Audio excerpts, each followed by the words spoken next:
আজকে একটা interesting topic নিয়ে আলাপ করব।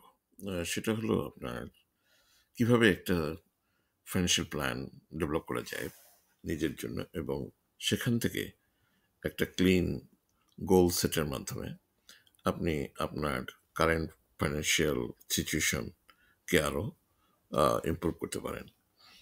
সো এই জন্য আপনার কিছু স্ট্র্যাটেজিক ইমপ্লিমেন্টেশন দরকার আছে।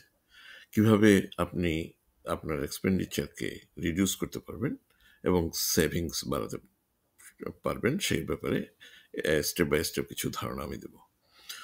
সো নাম্বার ওয়ান, যেটা প্রথমেই আপনাকে করতে হবে সেটা হলো আম, আপনার একটা ফাইন্যান্সিয়াল গোল সেট করতে হবে। এটা শর্ট টার্ম গোল হতে পারে লেস দেন 1 ইয়ার।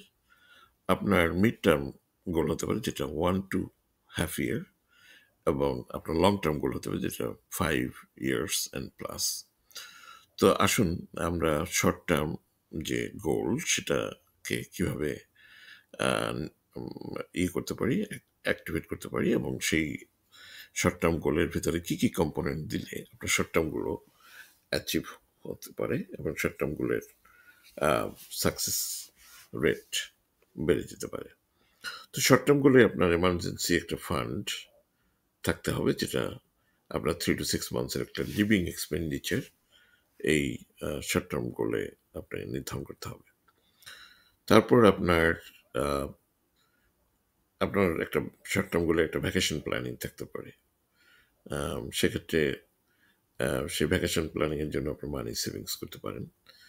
আর দ্বিতীয় হচ্ছে আপনার আহ, কোনো স্মল পারচেজ থাকতে পারে। হয়তো আপনি প্ল্যানিং করছেন একটা টিভি কিনবেন বা একটা সেলফোন কিনবেন বা এরকম কিছু একটা থাকতে পারে। উম, সেই পারচেজের জন্য আপনার কিছু টাকা অ্যারেঞ্জ করা দরকার। সেটা আস্তে আস্তে সেভিংসের মাধ্যমে সেটা করতে পারেন। এবং আপনার ডেটের বা ঋণ যদি থেকে থাকে সেক্ষেত্রে তার রিপেমেন্টের প্রশ্ন আছে, সেটা শর্ট টার্ম প্রসেসের মাধ্যমে, শর্ট টার্ম প্ল্যানিংয়ের মাধ্যমে সেই ঋণ রিপে করতে পারেন। এবার আসা যাক মিড টার্ম গোল বা মিড টার্ম যে প্ল্যানিংটা থাকবে সেখানে আপনার কী কী জিনিস থাকলে আপনার মিড টার্ম সুচারুরূপে আপনি আহ, আপনার সাজাতে পারবেন। সেটা হলো আপনার মিড টার্মে একটা সেভিংস গোল প্ল্যান থাকতে হবে। বিকজ মিড টার্মে হয়তো বা আপনি প্ল্যান করছেন একটা গাড়ি কিনবেন বা একটা হোম বা একটা বাড়ি কিনতে পারেন। সেক্ষেত্রে আপনার মিড টার্ম প্ল্যানও হেল্প করতে পারে। সো আপনার আপনার দেখা যাচ্ছে যে একটা হাই ইন্টারেস্ট রেটের একটা ডেট আছে, 12, 13, 14% বা আরও বর্ষীয় থাকতে পারে, 30% রেটের ইন্টারেস্ট রেটের একটা ডেট থাকতে পারে। তো এই ডেটগুলো কিভাবে লং টার্মে, এটা লং টার্মে হয়, এটা শর্ট মিড টার্মে হয়, কিভাবে পে ব্যাক করবেন সেজন্য আর কি একটা প্ল্যান থাকা উচিত। তারপর আপনার আমি যদি বলি যে লং টার্মের যে গোল থাকে সেগুলোর মধ্যে আছে আপনার রিটায়ারমেন্ট সেভিংস প্ল্যান, যেটাতে আপনার ভবিষ্যতে যখন আপনি চাকরি থেকে বা আপনার জব থেকে আপনি রিটায়ার করবেন সেক্ষেত্রে আপনার ওই সেভিংস প্ল্যানটাকে কাজে লাগবে। তারপর আপনার কলেজ ফান্ড থাকতে পারে চিলড্রেনদের জন্য, সেটাও লং টার্মের একটা প্ল্যান হিসেবে আসবে। তো মেজর লাইফ যে আছে আপনার মাইলস্টোনগুলো আছে, লাইক মানুষ লং টার্মে কী চায়, একটা বাড়ি কিনতে চায়, একটা বিজনেস স্টার্ট করতে চায়, এই সবগুলোই লং টার্ম গোলের ভিতরে পড়ে। এবং একটা গাড়ি কিনতে চান সেটাও মিড টার্ম লং টার্ম দুইটা গোলের মধ্যেই পড়ে। তো এইগুলোই হচ্ছে লং টার্ম গোল। এবং সেগুলো করতে গেলে আপনাকে প্রথমে কি করতে হবে, আপনাকে প্রথমে আপনার কারেন্ট ফাইন্যান্সিয়াল সিচুয়েশনটা অ্যাসেস করতে হবে। মানে যে আপনার কি বর্তমান অবস্থাটা কি ফাইন্যান্সিয়াল সেক্টরে, আপনার নিজস্ব ফাইন্যান্স কি কি পরিমাণ কিভাবে আছে, কোন আহ, ইসের উপর দাঁড়িয়ে আছে, মানে কোন স্ট্যাটাসের উপরে আছে সেটা দেখতে হবে। তো এইগুলো ট্র্যাক করার জন্য আপনার ইনকাম অ্যান্ড এক্সপেন্ডিচারের যে টালিটা করা দরকার, মানে এটার মধ্যে যে পার্থক্যগুলো, এটার মধ্যে কি কি ডিফারেন্স বা গ্যাপ খুঁজে পাচ্ছেন সেই জিনিসগুলো আনতে হবে। এই জন্য আপনি কোনো সফটওয়্যারের হেল্প নিতে পারেন। সেটা যেমন আপনি দেখা যাচ্ছে যে মিন্ট নামে একটা অ্যাপস আছে, এটার হেল্প নিতে পারেন। ওয়াই নামে একটা অ্যাক্সেস নিতে পারেন, সেখানে আপনি আপনার বাজেট প্ল্যানিং করতে পারেন।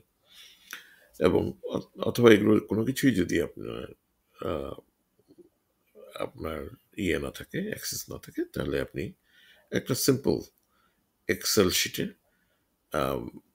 বা একটা স্প্রেডশিটে আপনি এই আপনার সমস্ত কিছু ডেটা ইনপুট দিয়ে সেখানে মনিটর করতে পারেন।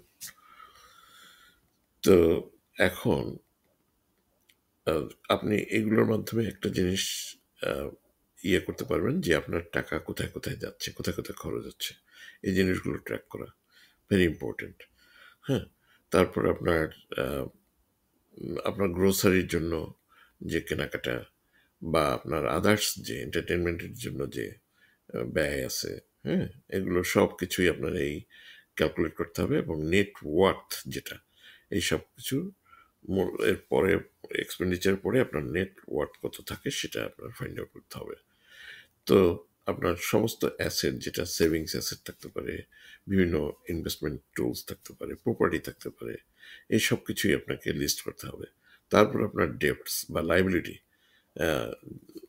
কি কি কি আছে, ডেপ্ট আকারে আছে, লোন আকারে থাকতে পারে, নানা ফর্মের আপনার লাইবিলিটিস থাকতে পারে। সেগুলো যখন আপনার অ্যাসেট থেকে সাবট্রাক্ট করে আপনার লাইবিলিটির যদি আহ, না থাকে বা আপনার অ্যাসেটে যদি সারপ্লাস থাকে, সেক্ষেত্রে আপনার নেটওয়ার্থ আইডেন্টিফাই করে আপনি নেগেটিভ বা পজিটিভে আছেন কিনা এই জিনিসগুলো দেখা দরকার আছে। এবং কোথায় কোথায় আপনার কমিয়ে আনলে, এক্সপেন্ডিচার কমিয়ে আনলে আপনার অ্যাসেট সেকশনে আরও ইমপ্রুভ করবে। তো এভাবে আপনার আহ, কিছু কিছু ডিসক্রিশনারি স্পেন্ডিং বাদ দিতে হবে, এবং এটা রিডিউস করতে পারলেই যেমন আননেসেসারি শপিং যদি বাদ দেন, তাহলে আপনি একটা ভালো আহ, ইয়ে করতে পারবেন, আহ, ভালো একটা অ্যাসেট বিল্ড করতে পারবেন। তো এইভাবে এটার জন্য আপনি একটা বাজেট মেথড করতে পারেন। সেটা হলো 50-30-20, মানে 50% আপনার পার্সোনাল লাইফের এক্সপেন্ডিচার, যেটা হাউজিং, ইউটিলিটিস, গ্রোসারিস এর জন্য, 30% আপনার ওয়ান্টসের জন্য, এবং 20% আপনার সেভিংস প্ল্যানের জন্য। এভাবে আপনার এভরি ডলার ইউএসআইন, এটা যাতে এফেক্টিভলি সেই জিনিসটা আপনি ইয়ে করতে পারেন আর কি। আর এভরি ডলার ইউ সেভস, সেই সেভিংসটা যাতে আবার ইনভেস্টমেন্টে আপনি কনভার্ট করতে পারেন।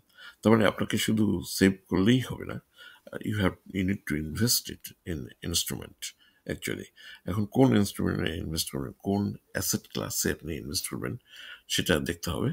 এক্ষেত্রে আপনি একজন ভালো ইনভেস্টমেন্ট অ্যানালিস্টের বা যারা ইনভেস্টমেন্ট পার্টনার হতে পারে আপনার, তাদের সাথে কনসলিডেট করে you can find your better investment opportunity. সেখানে আপনার এই সমুদয় সেভিংস আপনি ইনভেস্ট করতে পারেন। হ্যাঁ, তারপর নাম্বার 4 যেটা আমরা বলি হলো এমার্জেন্সি ফান্ড। কেন করবেন? কারণ আপনার যে কোনো মুহূর্তে খরচ লাগতে পারে আপনার, বা 3 to 6 মান্থসের একটা এক্সপেন্ডিচার আপনার হাতে রেখে তারপর আপনি সব কিছু ক্যালকুলেট করবেন। বিকজ এই 6 মান্থসের প্ল্যানিংয়ের ভিতরে আপনার ইয়ে থাকতে হবে, যে আপনার বাসা ভাড়া, রেন্ট, আদার লিভিং এক্সপেন্ডিচার, সেগুলো আপনাকে এক ইনকার্ড করতে হবে।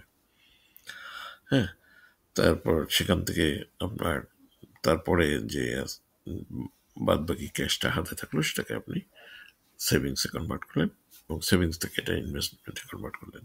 এগুলো মূল কথা। তা এভাবেই আপনার ডেপ্ট ম্যানেজ করতে পারবেন। যদি ডেপ্ট ম্যানেজ করতে পারেন, এক্সপেন্ডিচার ম্যানেজ করতে পারেন, আপনার এক্সেসিভ এক্সপেন্ডিচারগুলোকে যদি রিডিউস করতে পারেন, তাহলে আপনার সেভিংস অটোমেটিক্যালি বেড়ে যাবে। সো এটাই হওয়া উচিত আপনার, ডেট থেকে মুক্তি পাওয়া এবং বিভিন্ন অ্যাসেট ক্লাসে আপনার সেভিংসটাকে ইনভেস্ট করানো।